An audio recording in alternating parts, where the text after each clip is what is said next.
Kalau dalam satu hubungan tidak ada respect, tidak ada penghargaan, hubungan itu tidak akan nikmat, tidak akan langgeng. Apapun jenis relasinya, kalau kita kehilangan respect, tidak saling menghargai, kalian tidak akan nyaman dalam hidupmu. Maka saling menghargai itu penting.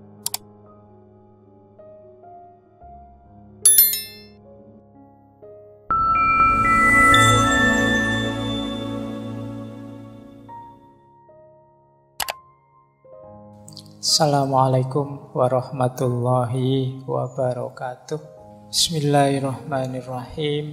Malam hari ini kita lebih dalam sedikit tentang salah satu tema, yaitu tentang persahabatan dari Konfusius. Konfusius ini sebenarnya nama yang dilatinkan. Konfusius itu dari Kongfusi atau Kongfuse.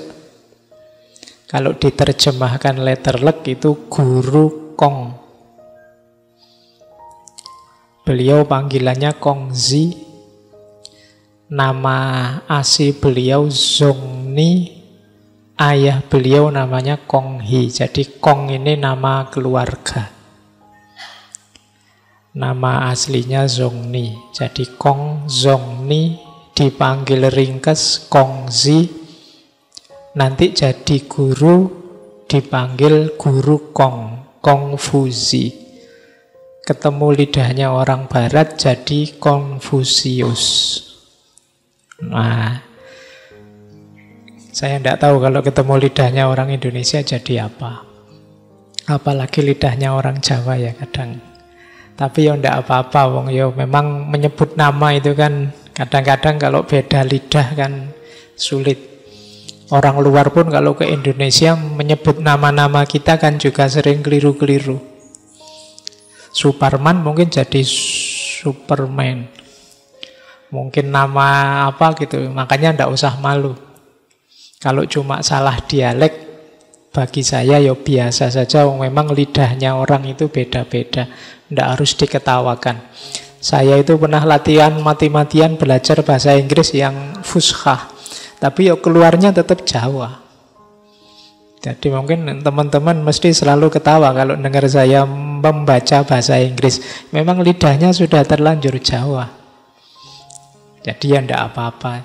Yang penting kan kalau ada gium dalam bahasa Arab itu al-lughah al-faham. Bahasa itu yang penting bisa dipahami. Ngomong kacau balau yang penting temenmu paham kan lebih manfaat daripada kamu ngomong daki-daki akademis filosofis temenmu cuma tola-tola ngomong opo itu.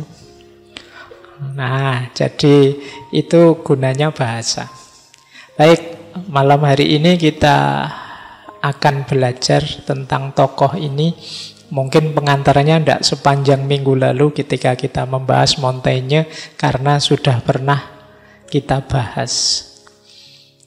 Beliau ini ya kelahiran 551 sebelum Masehi.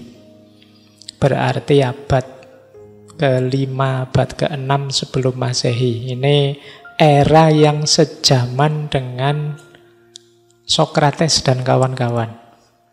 Jadi di Yunani sedang mantep-mantepnya filsafat berkembang, di Tiongkok muncul Konfusius dengan filsafat-filsafatnya yang luar biasa.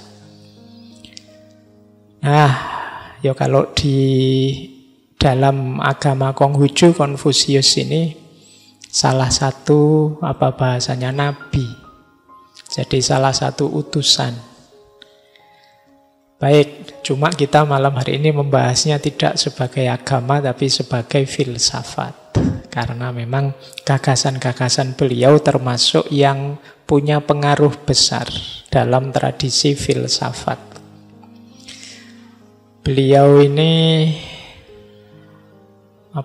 beliau sebenarnya seorang anak yang dirindukan sekali oleh orang tuanya. Ayah beliau ini, Pak Konghi ini mimpi pingin punya anak laki-laki, tapi sampai punya 3 anak semuanya perempuan. Sampai berdoa melakukan ritual lama, akhirnya dikaruniai anak laki-laki. Ada cerita, meskipun lahir anak laki-laki, ini orang tuanya masih kecewa. Karena saya tidak tahu persisnya, tapi kabarnya karena Konfusius ini waktu bayinya jelek. Jadi orang tuanya, waduh, pengen minta anak laki-laki, dapat anak kok kayak gini. Ceritanya terus anaknya itu ditinggal di bawah bukit. Sudahlah, daripada punya anak jelek, lebih baik ditinggal saja biar dimakan binatang buas. Alhamdulillah ya, kalian masih sehat sampai sekarang. Oke. Nah, jadi dia ditinggal. Ceritanya setelah beberapa hari ibunya kembali, ingin, ya kalau anakku sudah dimakan binatang buas, paling tidak nanti jenazahnya bisa dibawa pulang terus di. Nah, tapi begitulah di sana dia melihat, oh ini masih sehat ternyata anak ini, dan ceritanya yang mengasuh harimau. Jadi masih hidup malah diasuh oleh harimau. Di situ terus ibunya sadar, ini anak ini tidak main-main. Anak luar biasa. Akhirnya dibawa pulang lagi. Dan nanti besarnya jadi seorang Konfusius. Berarti untuk jadi orang besar yang luar biasa, tidak ada syarat ganteng. Bersyukurlah kalian ya. Oke, baik, kita mulai ya. Cerita-cerita yang lain banyak tentang beliau. Cuma malam hari ini biar pengantarnya tidak terlalu panjang seperti minggu lalu. Wong ini sudah kita bahas. Saya khawatirnya ngulang-ulang. Jadi langsung saja saya akan fokus pada tema kita malam hari ini, persahabatan.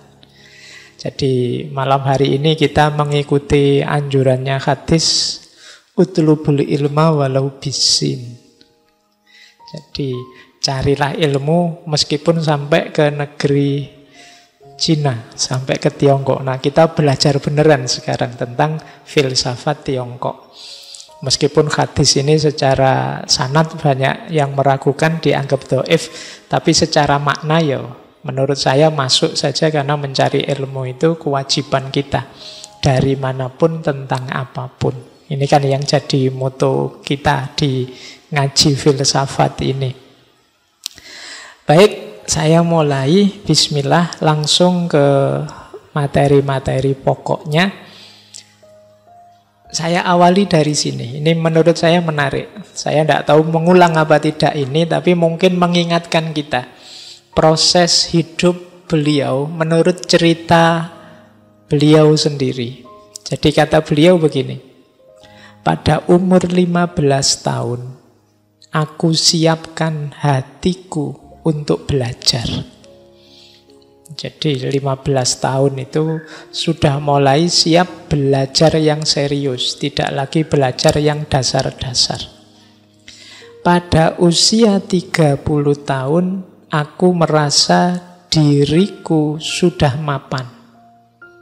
Nah, jadi mungkin ini urusan spiritual ya, urusan kemapanan batinnya. Jadi 30 tahun itu sudah established, tidak lagi labil ke sana kemari, tidak jelas. Jadi 30 tahun itu mapan. 40 tahun aku tidak punya keraguan lagi dalam diriku. Ini kalau Nabi Muhammad sudah dapat wahyu 40 tahun. Jadi orang kalau sudah 40 tahun itu biasanya ya sudah sulit belok-belok lagi. Kalau jahat sampai 40 tahun itu membereskannya sudah sulit, sudah mengakar. Jadi 40 tahun itu era orang mantap.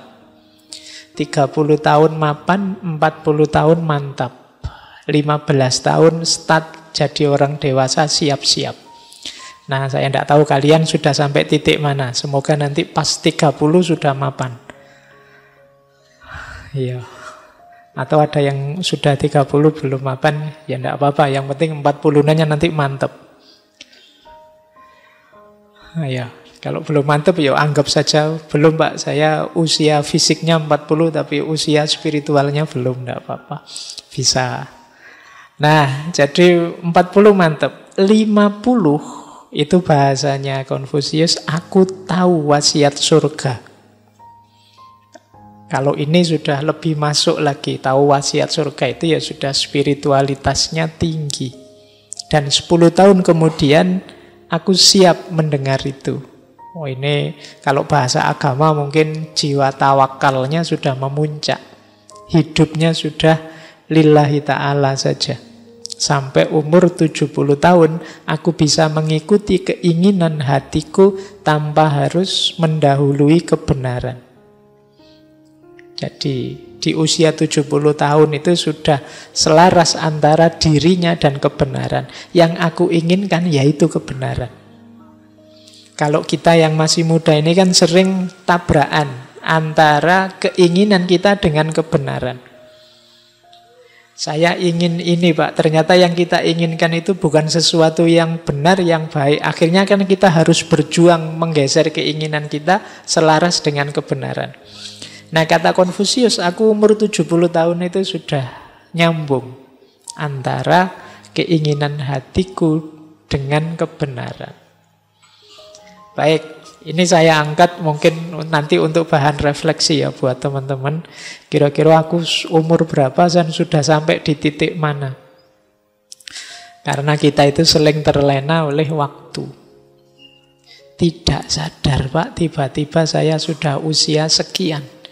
Tidak sadar Pak, sudah semester 7 saya, semester 8. Padahal rasanya kok belum apa-apa. Tidak sadar saya ternyata sudah tua saya itu.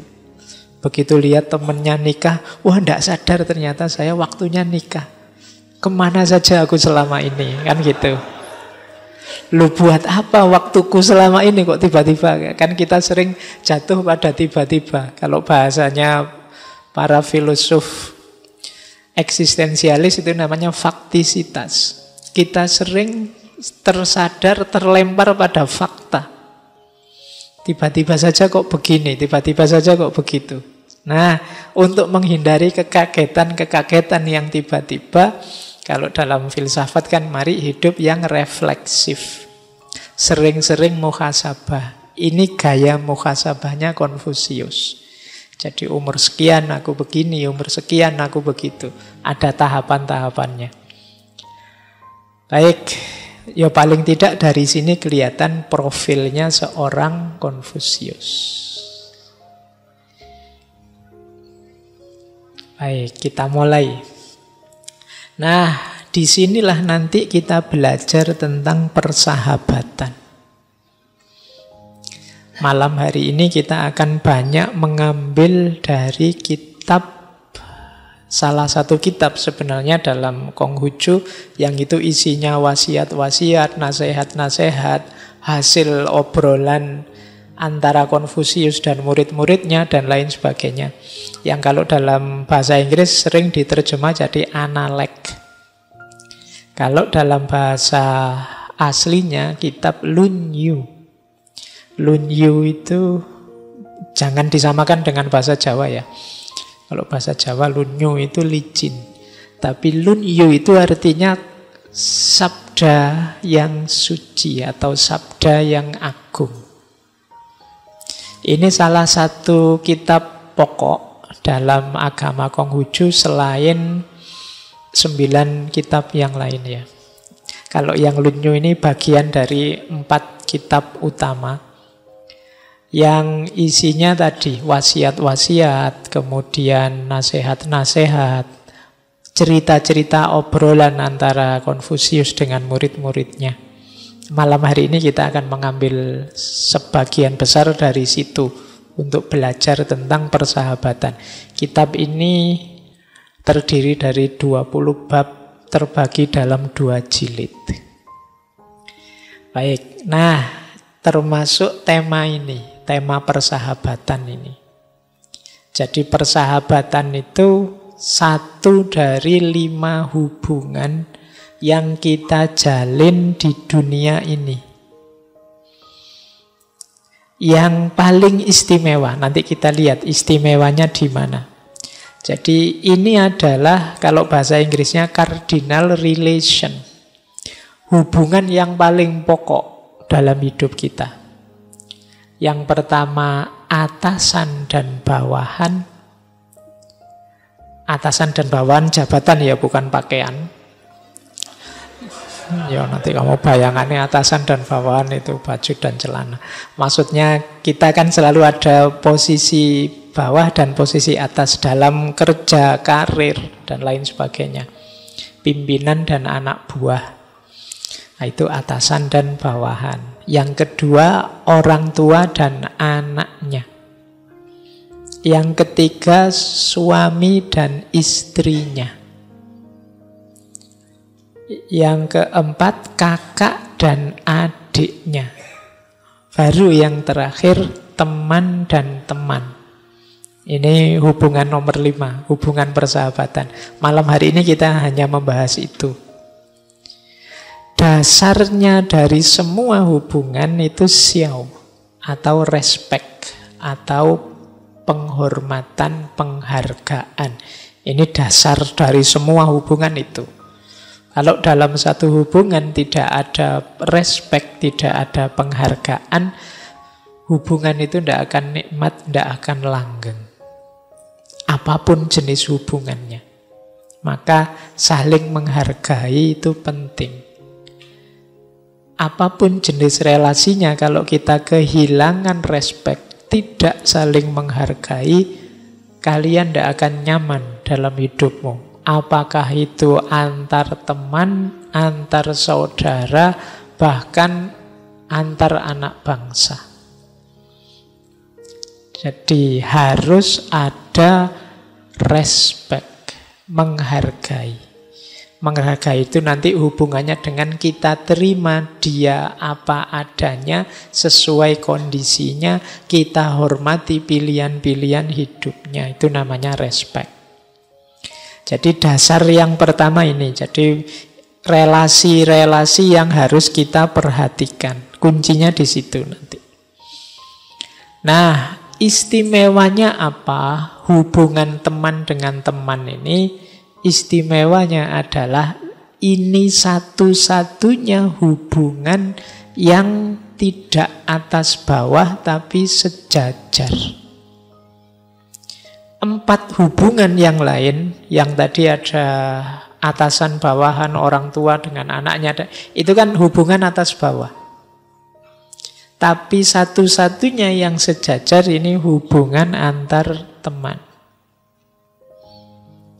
Nah, kalau 4 yang atas, itu rumusnya kan superior, inferior, atau superior dengan subordinat. Ada atas bawah. Yang ini secara umum rumusnya yang atas menyayangi yang bawah menghormati yang atas. Jadi bahkan nanti antara yang subordinat dengan yang superior ini disarankan jangan terlalu dekat. Karena kalau terlalu dekat sulit menjalankan fungsi-fungsi atas bawah tadi. Karena yang atas ini punya tugas bimbing, mengarahkan, mengambil kebijakan, nuntun, dan lain sebagainya. Sementara yang bawah punya rumus bakti, mengikuti, menghormati, dan lain sebagainya. Kalau terlalu dekat, sangat dekat, sehingga lupa fungsi masing-masing, malah tidak fungsional. Jadi kayak kalian misalnya sama orang tua, itu kan tetap harus tahu jaraknya. Bahwa aku ini anak, beliau orang tua. Sedekat apapun jangan lupakan ini. Karena meskipun kalian pinternya luar biasa, orang tua tetap punya fungsi-fungsi nuntun, menasehati, memberitahu, dan lain sebagainya. Kalian kan tidak bisa bersikap pada orang tua sama seperti pada teman yang sangat dekat. Ada aspek-aspek susila tata krama yang membedakan. Itu juga nanti yang dipesankan oleh Konfusius. Jadi termasuk kakak adik, termasuk suami istri. Ini nanti ada rumusnya masing-masing. Mungkin lain waktu bisa kita bahas yang antara superior dengan subordinat ini. yang mensyaratkan pemahaman terhadap fungsi masing-masing meskipun ada timbal baliknya. Yang atas menyayangi yang bawah menghormati yang atasnya. Dengan dasar bakti. Jadi kebijaksanaan atau kebajikan dalam relasi ini namanya bakti. Nah, ini mungkin kalau ada waktu ya kita membahas tentang relasi atau tentang keluarga. Nah, malam hari ini kita membahas relasi persahabatan. Kalau dalam persahabatan ini setara, tidak atas bawah. Jadi penekanannya ada pada saling memberi, saling memotivasi, saling belajar. Jadi untuk kebaikan bersama dan perbaikan bersama. Jadi sahabat itu ya kebaikan ya perbaikan. Kebaikan itu berarti berdua melakukan hal-hal yang bajik, yang baik, yang bijak, dan semakin baik, semakin baik. Kalau tadi hubungan keluarga yang atas bawah dasarnya bakti, kalau persahabatan itu dasarnya percaya. Jadi kalau sudah tidak ada rasa saling percaya, ya sulit jadi sahabat menjalankan fungsi-fungsi persahabatan. Jadi ini dasar hubungan tadi ya. Ada 5 hubungan, yang 4 atas bawah, yang kelima satu-satunya yang setara, itulah namanya persahabatan. Dan ini istimewanya. Jadi yang paling istimewa dari 5 ini yang sahabat. Oke, baik. Jadi dasarnya ini ya, nanti diingat-ingat. Lanjut. Nah, kita dengan sahabat itu ada di satu arena. Ini mirip seperti Aristoteles yang saya bahas 2 minggu yang lalu. Tahun hidupnya saya bilang tadi ini sejaman, gagasannya juga mirip. Jadi sahabat itu arena kebajikan. Jadi medan kita bersama-sama melakukan kebaikan. Jadi semakin banyak sahabat, semakin luas medan kebaikan. Harusnya begitu. Meskipun kadang-kadang ya banyak sahabat, tambah repot. Banyak kenalan, tambah sumpek, kan kadang-kadang juga begitu. Tapi mungkin kita salah menyikapi persahabatan itu. Harusnya persahabatan itu jadi arena kebaikan. Nanti ada penjelasan dari Konfusius bagaimana agar persahabatan itu memang benar jadi arena kebaikan. Jadi nambah sahabat ya nambah kebaikan.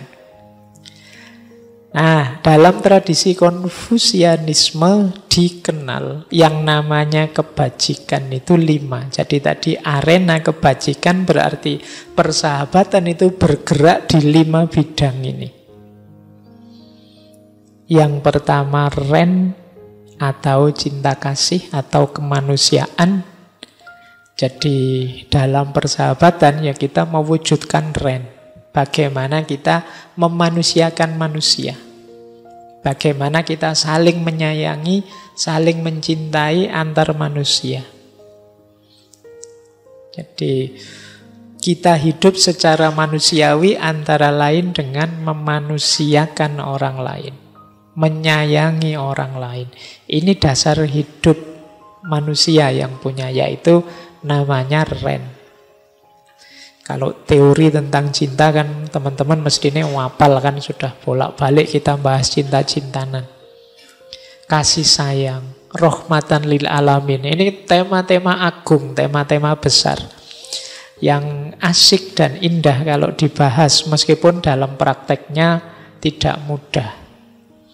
Kita sering melihat kajian-kajian, mendengar kajian-kajian tentang cinta, biasanya rame. Tapi dalam praktek kita sehari-hari kita jarang melihat praksis-praksis cinta yang agung.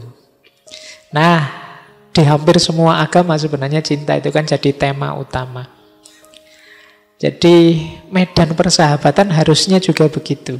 Jadi medan saling menyayangi, saling mencintai. Ya ndak harus cinta yang jenisnya eros romantik ya. Kalau saya ngomong cinta kan pikiranmu sudah bayanganmu yang romantik-romantik, yang eros. Ndak, ini jenis filia. Jadi cinta yang jenisnya persahabatan. Laki-laki dan laki-laki. Ya meskipun bukan LGBT. Yang sekarang rame lagi itu ya. Oke. Jadi yang pertama itu, persahabatan itu medan kasih sayang. Semakin banyak sahabat, semakin luas medan kasih sayangmu. Yang kedua, yi. Nah, yi ini kebenaran, keadilan, kewajiban. Kalau ini norma-norma standar dalam hidup yang harus kita penuhi. Jadi orang hidup itu ya standar minimalnya kan harusnya adil. Dan kewajiban-kewajiban pokok jangan dilupakan. Nah itu namanya yi. Baik, yang ketiga li. Li itu kesusilaan, norma, moral. Jadi kesepakatan-kesepakatan sosial, unggah-ungguh, etika, etiket itu li. Jadi persahabatan, medan kesusilaan. Yang keempat si. Si itu kebijaksanaan, kearifan. Maka sering saya bilang benar itu tidak selalu bijaksana, tidak selalu arif. Karena dua hal yang berbeda antara yi dan zi. Banyak orang pinter, banyak orang wawasannya luas, ilmunya tinggi, tapi tidak arif, tidak bijaksana. Banyak orang yang menggunakan kebenaran untuk kepentingannya yang tidak maslahat. Itu namanya tidak arif. Saya tahu ini benar, mumpung ini benar, kesempatan untuk melecehkan dia. Ini kan tidak arif. Saya tahu ini baik, mumpung ini baik, saya gunakan ini untuk mencari keuntungan. Ini namanya tidak arif. Jadi kebenaran yang digunakan semestinya, sesuai ruang dan waktunya, sesuai porsinya, itulah kebijaksanaan. Jadi, dan filsafat itu cinta kebijaksanaan. Berarti filsafat itu tidak berhenti sekedar kebenaran. Kalau begitu apa filsafat itu boleh Pak langsung bijaksana tapi tidak benar, tidak boleh. Jadi dasarnya tetap harus kebenaran, keadilan, baru dilampaui. Makanya kalau kita Jumatan itu sering mendengar kalimat innallaha ya'muru bil adli wal ihsan. Jadi adil itu pas, memang benarnya begitu. Tapi kalau bisa ditambahi ihsan. Ihsan itu lebih dekat ke bijaksana tadi, pas, sesuai, cocok situasi, ruang, dan waktunya. Nah, jadi mari kita cari kebenaran dan latihan bijaksana. Berarti latihan membaca situasi sesuai dengan ruang dan waktu hidup kita. Itulah kebijaksanaan. Kalau dalam dunia tasawuf bahkan pakai istilah kearifan. Dalam bahasa Indonesia digabung arif dan bijaksana. Arif itu hubungannya dengan pengetahuan, kalau bijaksana hubungannya dengan tindakan. Nah, jadilah orang yang pinter dan bijaksana. Dan itu mungkin maksudnya begitu. Sehingga kita punya istilah arif dan bijaksana. Cuma sekarang rasanya kalimat arif dan bijaksana itu kayak di dunia dongeng ya rasanya. Sulit nyari orang yang arif dan bijaksana itu. Tapi yuk ayo latihan. Kita kalau ndak begini ya gimana kita bisa hidup nyaman menjalankan amanat Tuhan. Jadi ini arena persahabatan juga ada di sana. Arena kebenaran sekaligus arena kebijaksanaan. Mari hidup yang bijaksana dengan paradigma yang pas. Tidak lagi kebenaran yang kita manipulasi untuk kepentingan, kebenaran yang kita gunakan untuk menjatuhkan orang lain, menyusahkan orang lain, dan lain sebagainya. Baik, ya hari ini kan banyak. Bahkan di antara definisinya hoax itu kan kebenaran yang kita frame kemudian kita pakai untuk menjatuhkan orang. Itu kayak podcast-podcast yang panjang terus kita potong satu kalimat, kemudian kita pakai untuk kepentingan kita. Nah, ini mungkin benar orangnya memang ngomong begitu, tapi tidak bijaksana karena kita lepaskan dari konteks utuhnya. Baik, itu yang keempat. Yang kelima tentu saja sin. Sin itu dapat dipercaya. Orang yang punya integritas dalam dirinya. Jadi amanah. Kalau janji ditepati, kalau ngomong dipenuhi, itu orang yang dapat dipercaya. Jadi ini 5 kebajikan utama dalam tradisi Konfusianisme. Silahkan nanti teman-teman dicek ya. Saya punya kualitas sebesar apa dalam 5 hal itu. Saya yakin teman-teman yang hadir, yang mendengarkan, 5 ini pasti punya. Yang membedakan besar kecilnya. Tidak ada orang yang sama sekali tidak punya kemanusiaan. Pasti ada. Mungkin sangat kecil, sangat sedikit, ada yang besar. Tidak ada orang yang sama sekali tidak punya kebenaran. Pasti punya. Pasti tahu. Sedikit banyaknya tergantung. Tidak ada orang yang sama sekali tidak ngerti norma, tidak ngerti nilai, tidak ngerti baik buruk di hadapan sesama. Pasti ngerti. Hanya ada yang cuek, ada yang mau menjalankan. Kebijaksanaan juga begitu. Orang bisa berpikir itu kadang-kadang ya sudah bisa menerapkan kebijaksanaan selevel dia. Tapi ada yang terlatih, ada yang tidak terlatih, ada yang kalah oleh kepentingannya dan lain sebagainya. Termasuk integritas diri tadi. Jadi teman-teman jangan tanya, Pak saya sudah bisa apa belum? Sudah bisa. Tinggal mau menjalankan apa tidak. Mau serius apa tidak.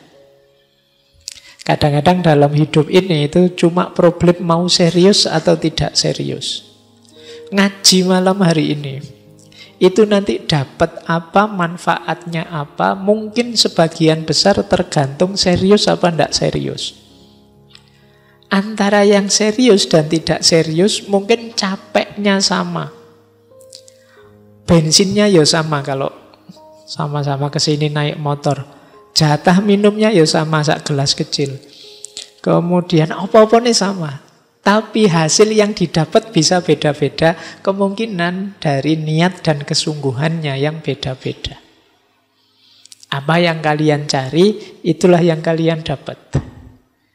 Pak saya yo malam Kemis daripada di kos bosen, nyari rame-rame lah, seneng-seneng di masjid. Ya itu yang kalian dapat. Itu kan kalau bahasa hadisnya ilama nawa ilaihi ilama hajaro ilaihi. Sesuai dengan niatmu ingin dapat apa. Jadi kalau kalian hari ini cuma ingin nonton saya, dapatlah tontonan yang namanya saya. Jadi itu yang membedakan kesungguhan. Jadi 5 kebajikan ini saya yakin kalian punya dan ngerti. Apalagi yang sudah mahasiswa. Tinggal kesungguhanmu untuk jadi orang yang utama atau tidak.